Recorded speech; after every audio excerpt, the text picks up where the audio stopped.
All right, let's move to London now, where my colleague Juliana Olainka will be talking to us. Good morning, Juliana. Well, the bank holiday was moved to today to mark the 75th anniversary of VE Day, with the royal family leading tributes as the country. Tell us about this celebration and its significance. Good morning, Chimeze. Well, the VE Day victory in Europe marks 75 years since the end of World War II. The then British Prime Minister Sir Winston Churchill signified to the Allies that Nazi Germany had surrendered, and it's a massive day. It's a huge point in history, not just for the globe, but of course to Europe and to Britain. There are celebrations taking place across the continent. Of course, the celebrations aren't exactly as they had planned. 75 years is quite a significant milestone, and there have been street parties and events that have been planned up and down the United Kingdom, but of course that won't take place at the moment. At the top of the hour at 11 o'clock, we're expecting the Prince of Wales and the Duchess of Cornwall to lead the nation in a 2-minute silence. This will be to commemorate those servicemen and women that have lost their lives. Already, Prime Minister Boris Johnson has been out and about, lighting candles, delivering speeches, especially for Prime Minister Boris Johnson, who really admires Sir Winston Churchill. He was saying earlier this morning that the generation who fought during the World War II is the best generation Britain has ever seen. And I suppose it's become particularly poignant as we're in a lockdown, and really VE Day signifies liberation and celebration. There will be several other key symbolic events that take place during the day. I suppose the one that most people will be looking for is the speech by the Queen. She'll be giving a speech that will be broadcast to the nation at 9 p.m.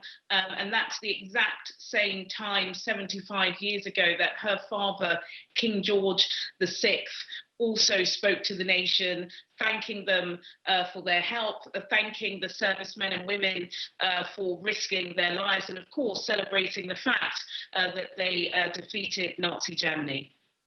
How are people spending bank holiday with the lockdown still in place? I'm not sure what you may have or may have heard from what I was saying before, but not to repeat the history lesson, which I'm sure we're all aware of anyway. Bank holidays indoors. As you can see, I'm indoors. Chimeze, we are expecting Prime Minister Boris Johnson to deliver some sort of announcement that may signify that we will be reducing this lockdown measure. We're not sure what that will attain to yet. Yesterday, the Foreign Secretary Dominic Raab delivered the speech during the daily coronavirus briefing, and a lot of journalists did ask, are we able to sunbathe on Saturday and Sunday? Not able to sunbathe on Saturday and Sunday, and able to sunbathe on Monday. And he said, no, that's not the case, that nobody should be too hasty, that any restrictions that will be lifted will be small and significant, but we should still adhere to the lockdown rules, stay at home, save lives while saving the NHS. Well, Heathrow Airport has been granted permission to appeal against a block on its plans for a third runway. Will Heathrow go ahead with the appeal, even with the aviation sector taking a massive hit from the coronavirus crisis?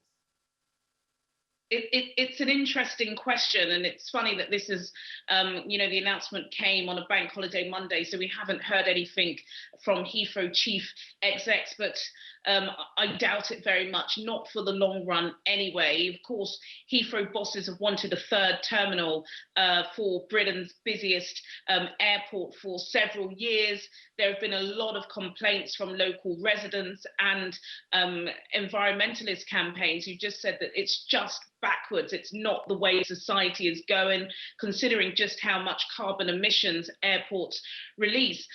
Now, the reason why the judge a couple of months ago blocked the decision to allow a Heathrow third runway to be built is because there was a piece of legislation within their policy document that didn't take into account Britain's ratification of the Paris Climate Change Accord. So that's why it was blocked. Government, as soon as the announcement was made, said that they wouldn't be teaming up with Heathrow to overturn and overrule the appeal, but the judge has today said that they would be able to. The issue is, of course, this was pre-COVID-19, and the global aviation industry has significantly changed. Since borders were shut and fleets were grounded, Heathrow has seen a drop in their traffic by about 90%. And some of their biggest customers, like BA, have said they don't expect the pre-COVID passengers to return for several years.